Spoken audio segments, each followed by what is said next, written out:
Hi guys, आज की इस वीडियो में हम लोग 150 प्लस वोकैबुलरी वर्ड मीनिंग सीखने वाले हैं जो कि डेली लाइफ में बहुत ही ज़्यादा बोलचाल में काम आती हैं। अगर आप लोग भी छोटे छोटे वाक्यों को अंग्रेजी में बोलना चाहते हो, बड़े बड़े सेंटेंस बनाना चाहते हो, तो ये वीडियो आपके लिए बहुत ही यूजफुल होने वाली है। तो वीडियो को बिल्कुल भी स्किप मत करना।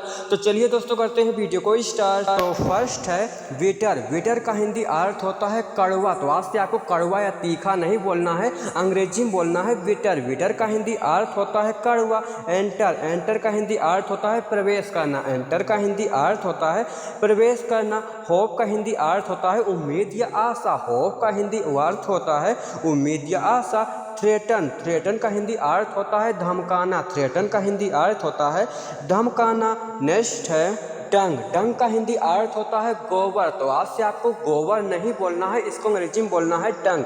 डंग का हिंदी अर्थ होता है गोबर। मट का हिंदी अर्थ होता है कीचड़। मट का हिंदी अर्थ होता है कीचड़। पिट का हिंदी अर्थ होता है गड्ढा। पिट का हिंदी अर्थ होता है गड्ढा।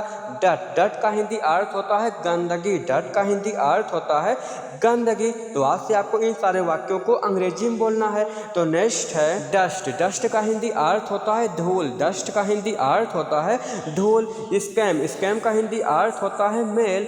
फॉर्म का हिंदी अर्थ होता है झाग। फॉर्म का हिंदी अर्थ होता है झाग। स्टेंच। स्टेंच का हिंदी अर्थ होता है बदबू। स्टेंच का हिंदी अर्थ होता है बदबू। तो ऐसा आप लोग रोज रोज बोला करते हो ना, धूल, मैल, झाग, बदबू। तो इन सारे वाक्यों को अंग्रेजी में बोला करो। तो नेक्स्ट है लर्न। लर्न का हिंदी अर्थ होता है सीखना। कोई भी चीज़ सीखो तो उसको अंग्रेजी में बोलो लर्न। लर्न का हिंदी अर्थ होता है सीखना। आस्क। आस्क का हिंदी अर्थ होता है पूछना। आस्क का हिंदी अर्थ होता है पूछना।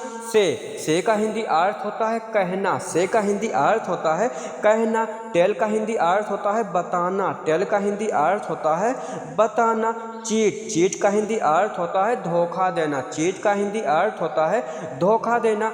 पुश। पुश का हिंदी अर्थ होता है धक्का देना। इन सारे वाक्यों का यूज करके बड़े बड़े इंग्लिश सेंटेंस भी कर सकते हो, ट्रांसलेट भी कर सकते हो, क्योंकि ऐसे वाक्य ट्रांसलेट करते टाइम बहुत ही ज़्यादा काम भी आते हैं। तो नेक्स्ट है पुल। पुल का हिंदी अर्थ होता है खींचना। पुल का हिंदी अर्थ होता है खींचना। प्ले का हिंदी अर्थ होता है खेलना। आप लोग खेल खेलते हो ना, तो इसको अंग्रेजी में बोलते हैं प्ले। प्ले का हिंदी अर्थ होता है खेलना। गेम। गेम का हिंदी अर्थ होता है खेल। गेम का हिंदी अर्थ होता है खेल। होम। होम का हिंदी अर्थ होता है घर। डेफ। डेफ का हिंदी अर्थ होता है बहरा। तो आज से आपको बहरा को बहरा नहीं बोलना है, उसको अंग्रेजी में बोलना है डेफ। डेफ का हिंदी अर्थ होता है बहरा। डम। डम का हिंदी अर्थ होता है गूंगा।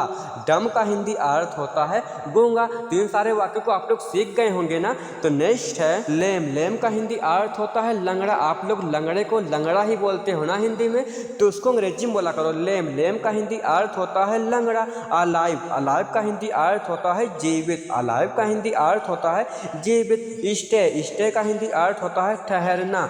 स्टे का हिंदी अर्थ होता है ठहरना। फाइंड। फाइंड का हिंदी अर्थ होता है पाना या ढूंढना। फाइंड का हिंदी अर्थ होता है कोई चीज़ पाना या ढूंढना। तो नेक्स्ट है स्टीर। स्टीर का हिंदी अर्थ होता है घोलना। कोई भी चीज़ घोलना हो तो उसको अंग्रेजी में बोलो स्टीर। स्टीर का हिंदी अर्थ होता है घोलना। फील। फील का हिंदी अर्थ होता है छीलना, जैसे कि आलू छीलना, गोभी छीलना, कोई भी चीज़ छीलना हो तो उसको अंग्रेजी में बोलो फील। फील का हिंदी अर्थ होता है छीलना। कल की वीडियो हम लोग सेंटेंस बनाने का भी तरीका सीखेंगे इन्हीं मीनिंग का यूज करके। सीव। सीव का हिंदी अर्थ होता है छानना। सीव का हिंदी अर्थ होता है छानना। ग्रेड। ग्रेड का हिंदी अर्थ होता है पीसना। ग्रेड का हिंदी अर्थ होता है पीसना। नेक्स्ट है सॉर्ट। सॉर्ट का हिंदी अर्थ होता है भूनना। सॉर्ट का हिंदी अर्थ होता है भूनना। बिस्क। बिस्क का हिंदी अर्थ होता है फेंटना। बिस्क का हिंदी अर्थ होता है फेंटना। स्लाइस। स्लाइस का हिंदी अर्थ होता है टुकड़ाना। नीट का हिंदी अर्थ क्या होता है आप लोग कमेंट बॉक्स में जरूर बताना। तो नेक्स्ट है कफ। कफ का हिंदी अर्थ होता है खांसी। खांसी सबको आती रहती ना, तो आप लोग उसको हिंदी में बोलते हो खांसी, उसको अंग्रेजी में बोला करो करो। कफ, कफ का हिंदी अर्थ होता है खांसी। स्नीज, स्नीज का हिंदी अर्थ होता है छींक।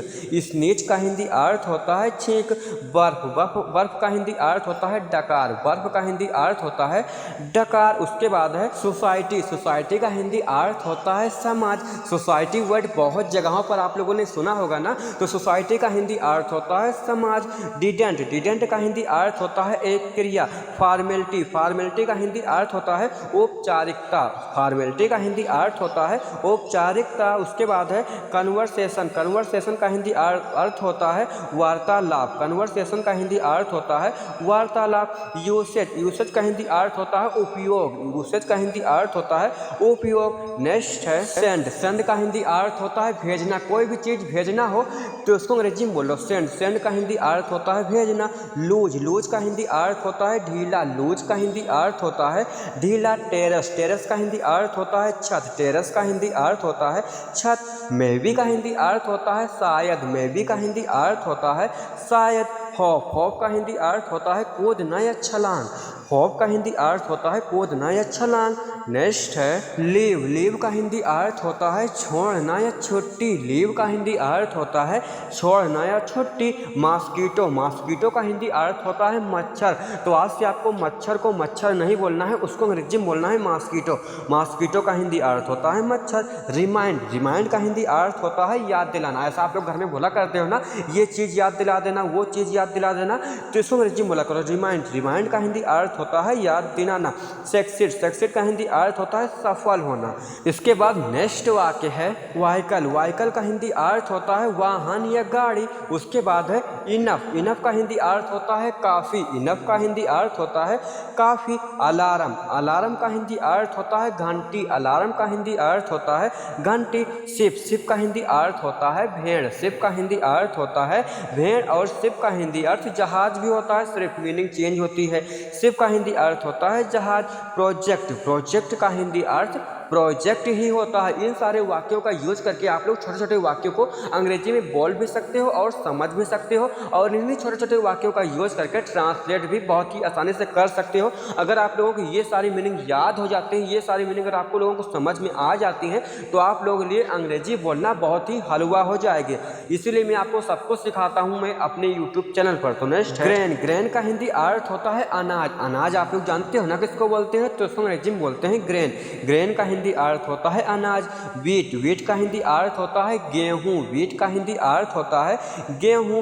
पेडी, पेडी का हिंदी अर्थ होता है धान। पेडी का हिंदी अर्थ होता है धान। मेज, मेज का हिंदी अर्थ होता है मकई। मेज का हिंदी अर्थ होता है मकई। अगर आप लोग इसी प्रकार से घर में सारी चीज़ों की चीज़ अंग्रेजी में जानना चाहते हो, जैसे कि सारे फलों के नाम, सारे सब्जियों के नाम अंग्रेजी में सीखना चाहते हो, सारे चीज़ों के नाम अंग्रेजी में सीखना चाहते हो, तो कमेंट बॉक्स में यस जरूर कर देना। तो मैं आपके लिए बहुत ही अच्छी वीडियो बना करके अपलोड कर दूंगा, जिसमें मैं आपको घर में सारी चीज़ों की स्पेलिंग सिखा दूंगा। तो नेक्स्ट है राइस, राइस का हिंदी अर्थ होता है चावल। तो आज से आपको चावल नहीं बोलना है, उसको अंग्रेजी में बोलना है राइस। राइस का हिंदी अर्थ होता है चावल। फ्लोर, फ्लोर का हिंदी अर्थ होता है आटा। पल्स, पल्स का हिंदी अर्थ होता है दाल।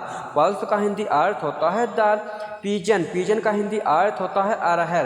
तो दोस्तों, अगर आप लोग घर में सारी चीज़ों को अंग्रेजी सीखना चाहते हो तो 10 से ज़्यादा कमेंट कर देना। अगर आप लोग सही तरीके से सीखना चाहते हो तो अपने दोस्तों के पास शेयर कर दो। 10 कमेंट अगर यस होकर के आ जाएंगे तो मैं वो वीडियो अपलोड कर दूंगा कल ही। तो 24 घंटे के अंदर में आपको यस कमेंट जरूर करना है। तो नेक्स्ट है गेस्ट, गेस्ट का हिंदी अर्थ होता है मेहमान। गेस्ट का हिंदी अर्थ होता है मेहमान। रिलेटिव, रिलेटिव का हिंदी अर्थ होता है रिश्तेदार। रिलेटिव का हिंदी अर्थ होता है रिश्तेदार। नेबर, नेबर का हिंदी अर्थ होता है पड़ोसी। फ्रेंड, फ्रेंड का हिंदी अर्थ होता है दोस्त। ये तो सब कोई जानता होगा, फ्रेंड का हिंदी अर्थ होता है दोस्त। एनमी, एनमी का हिंदी अर्थ होता है दुश्मन। इसमें से सारी मीनिंग बहुत सारे लोगों को आती होंगी और बहुत सारे लोगों का इसका हिंदी अर्थ भी पता होगा और मीनिंग भी आती होंगी, लेकिन उसका सही उच्चारण सही तरीके से नहीं बोल पाते होंगे। तो नेक्स्ट है टेनांट, टेनांट का हिंदी अर्थ होता है किराएदार। टेनांट का हिंदी अर्थ होता है किराएदार। लेडलॉर्ड, लेडलॉर्ड का हिंदी अर्थ होता है मकान मालिक। लेडलॉर्ड का हिंदी अर्थ होता है मकान मालिक। कॉन्ट्रैक्टर, कॉन्ट्रैक्टर का हिंदी अर्थ होता है ठेकेदार। कॉन्ट्रैक्टर का हिंदी अर्थ होता है ठेकेदार। वॉचमैन, वॉचमैन का हिंदी अर्थ होता है चौकीदार। वॉचमैन का हिंदी अर्थ होता है चौकीदार, शॉपकीपर, शॉपकीपर का हिंदी अर्थ होता है दुकानदार, शॉपकीपर का हिंदी अर्थ होता है दुकानदार। कस्टमर, कस्टमर का हिंदी अर्थ होता है ग्राहक, कस्टमर का हिंदी अर्थ होता है ग्राहक। नेक्स्ट है रिमाइंड, रिमाइंड का हिंदी अर्थ होता है याद दिलाना, रिमाइंड का हिंदी अर्थ होता है याद दिलाना। रिमेंबर, रिमेंबर का हिंदी अर्थ होता है याद करना, रिमेंबर का हिंदी अर्थ होता है याद करना। लीव, लीव का हिंदी अर्थ होता है छोड़ना या छुट्टी। बैग, बैग का हिंदी अर्थ होता है मांगना, मांगना। परचेज, परचेज का हिंदी अर्थ होता है खरीदना, परचेज का हिंदी अर्थ होता है खरीदना। ब्रेक, ब्रेक का हिंदी अर्थ होता है तोड़ना, ब्रेक का हिंदी अर्थ होता है तोड़ना। सो गाइस यार, आप लोगों को आज की इस वीडियो कैसी लगी? अगर आपको वीडियो अच्छी लगी हो तो वीडियो को लाइक और कमेंट कर देना। अगर आप लोग इसी प्रकार से वीडियो को देखना चाहते हो, अंग्रेजी को समझना चाहते हो तो चैनल को जरूर से सब्सक्राइब कर लेना। अब हम लोग नेक्स्ट वीडियो मिलते हैं, तब तक के लिए बाय।